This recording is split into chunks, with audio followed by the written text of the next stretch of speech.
I'm Shawn Knight from Childbite at Amnesia Rockfest in Montebello, Quebec, and you are colliding with Yell Magazine.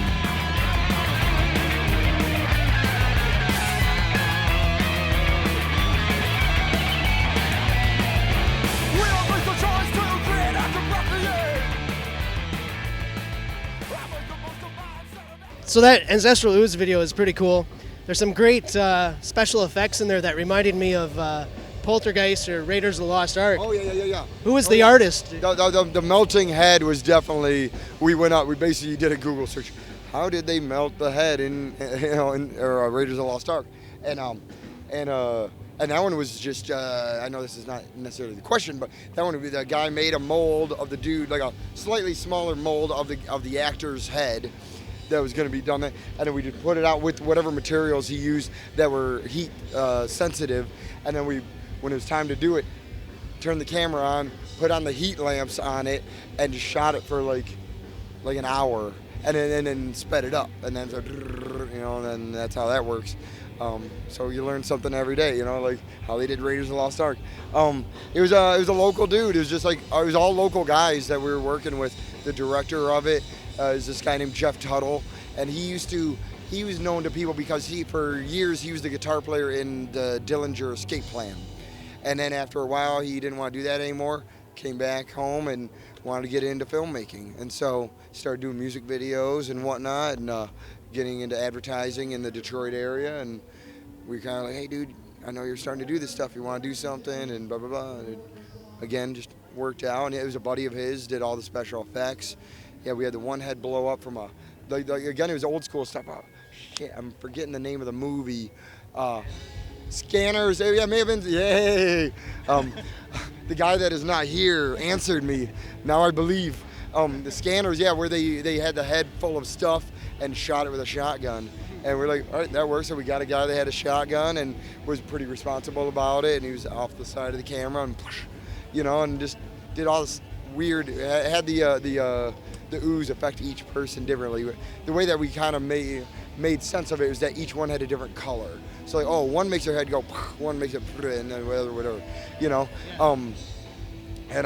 it was awesome, man. And we're working on some more, and it might even, every time we work with another video guy, he's like, oh, I'm going to make your next guy have to really work hard. And I think this next one is going to be right up there with this one. Are you a horror fan? Yeah. And I think we also cover horror on the site. And from these videos, like, you start to see, like, at least that one is like, that one was straight up, we were trying, homage to those couple of movies, but the overall theme was street trash. The B movie, where they got the Tenafly Viper was the booze that the homeless guys started drinking, and then they kept blowing up and melting into toilets and all that. And what was so cool about that one that really inspired us and made sense for our band is that we're not like a straight up anything band, we're sorts of directions. And what I liked about that one is that even though these people were like dying in these glorious ways, it was all like neon colored craziness. It wasn't your straight up just like bloody gore. And that's what kind of attracted us to like, oh, there's some ties between what we do musically and what that movie did for horror, big horror movie fan. I think it goes way back to when I was a little tween boy riding my bicycle up to the liquor store in the Midwest. I don't know if you did it in Wisconsin or not, but we call them party stores. And maybe it's more of a Michigan thing. Okay. I'm gonna try and stop spitting on you, but it was we call them party stores. I don't know why, because maybe you want to party, And whenever I say it to anybody else anywhere, they're like, "What? You're gonna go buy balloons or something?" Like, no. And I'd ride my bike up there, and I'd get my comic books, and then sometimes I would ask them for Spuds McKenzie posters from Bud Light, and for some reason I just thought he was the coolest thing. And so my little 13-year-old bedroom had like all these Bud Light posters everywhere, but it was just because I thought the beer tasted like shit. I didn't like any of it, but I just liked the dog, and but yeah, I would go up, and they also had a small video section, or I'd go to the other video store, and I would just kind of walk up and down the aisles and look at the covers and look at the backs and read about it. Like I was old enough to rent them, and whenever I got a chance, if I could sneak a movie, like my dad had a dubbed copy of The Thing, just written out in the closet, and I was just pull it down and like wait till nobody's around and watch The Thing, and that's still one of my favorite movies, probably because I like saw such, and that one had such great practical effects. And just, we'll probably have to make a music video based on that one sometime, because it's just like so many great things happen in it, you know, and you know, Kurt Russell, you know, and so but yeah, big fan of all that stuff, all like their old Freddy stuff.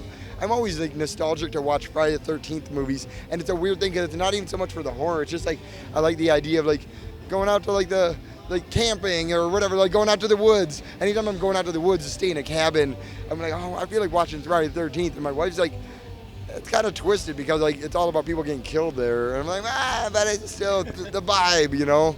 So some Friday the 13th trivia. It's not too hard. Okay. I don't know all the details. Which chapter did he get his mask? 3, right? Yes. Yeah, 3. Yeah, because the first one, he really wasn't even in it, except for the little baby boy popping out at the end, and which is funny because we played a horror fest a few years back called the Housecore Horror Fest. The label we're on puts on, and the band that played just before us was called First Jason, and it was that kid. But grown up now, and he was playing like weird synthesizer music on a homemade machete made out of plywood or whatever, and he was selling like 8x10 or glossies of like him jumping out of the water, so weird. But yeah. So yeah, and the first one it was the mom killing everybody. The second one it was him, but he had the sack, you know, which also makes me think of one of my favorite current metal / horror bands, Ghoul. They wear these. They're cannibals, and they wear these burlap sacks on their heads. And they're awesome. If you haven't heard them, check them out. They're very much carrying the torch for Gwar, even though Gwar's still going. But these guys, like the material, like the song, like the albums are fucking awesome. They throw in some surf music, which is like totally my thing. Like I grew up on like Dead Kennedys and Mr. Bungle and maybe a slightly more obscure band, but Man or Astro Man. It was like they basically were like aliens playing surf rock, and they've been around for like 25 years, and they're worth checking out too. But yeah, Ghoul Wears the Mask. He always makes me think of Chapter 2. Dream collaboration. Who would you like to work with? Ooh, let's go Alive, because there's a lot of dead ones too. I mean, something that might even actually happen, because somehow magically again, thank you, oh Lord, Freddy Krueger, for this. Voivod, like, are actually our friends now. They're like hitting me up on Facebook, like wanting friend requests and stuff. I'm like, come on, man, that's a dream come true right there. And so we might be able to, you know, we were dropping hints with them. We're like, hey, maybe a split 7-inch, hey, maybe a tour in Europe, and, you know, and they kept on being like, ooh, we didn't know if they're blowing smoke up our ass or not, but maybe Voivod would definitely be a big one. The band that I was wearing the shirt on earlier when I was playing was Goblin, and that's a huge. I listen to Goblin more than probably any other band, just like because when I'm working on art or if I'm doing long drives, putting on some of that kind of soundtrack music and that kind of proggy stuff, like it just doesn't get old to me. It just like album after album or greatest hit after greatest hit, you know, just like I throw that stuff on all the time. I really grew up, which got me ready for the bands like that, was all of this shit's like from here up is all Mr. Bungle, and that was a big influence on me back when I was a little 18-year-old boy starting to get this crap shoved into my skin for some random reason, and so I love all that stuff, all the Mike Patton projects, and Trace Bruins, the guitar player for Mr. Bungle, has got an awesome band called Secret Chiefs 3 that they started way back in the mid-90s, still going, and it's like it's definitely extreme music, because it's like there's extreme metal that's like super crazy, and but then it'll go into like traditional like Middle Eastern music, and it'll go like all over the frickin' place, and I love that stuff. So like, but that one I'd be scared about collaborating, because he's so damn smart that I think that he would just like think that we're idiots, because we are. You know what I'm saying? Like we're like looking at Fred's like we don't know the chords or the notes. We're just like it's a 5 on the second string or whatever. You know, like tabs. Like a lot of times I describe our music as like caveman prog, because we do like some intricate stuff, but it's just because we're like dumb, and again we bang our heads into it until we finally learn it.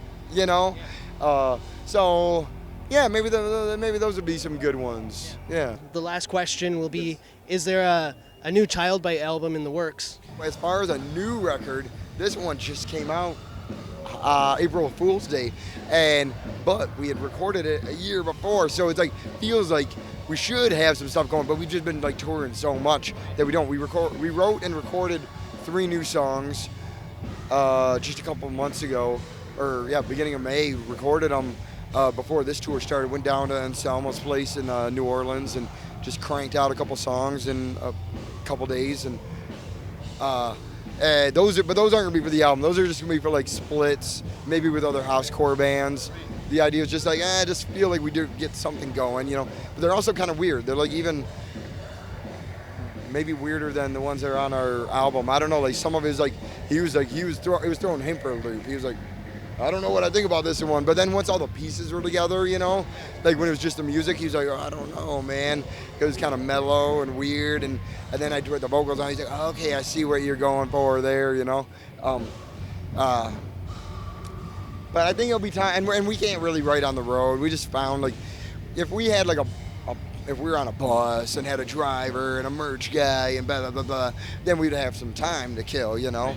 Whereas we're doing all of it ourselves, and we never have time or space to like pull out the guitars and like the computer and start going, you know.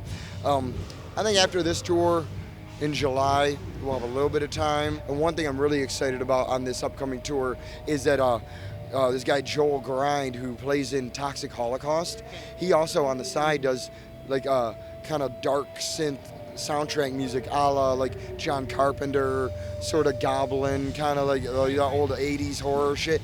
He does that himself, and he's gonna be on some of it, like opening up the shows, like doing this weird synth music. So that's for a band that doesn't. Our square peg doesn't always fit in the round hole. Having somebody on a tour like that is like, oh, that's gonna be cool because the whole night's gonna be kind of weird. But yeah, man, maybe before that we'll write some stuff. Definitely after that we'll write some stuff. And I'm kind of thinking maybe if we actually put our asses in gear this winter,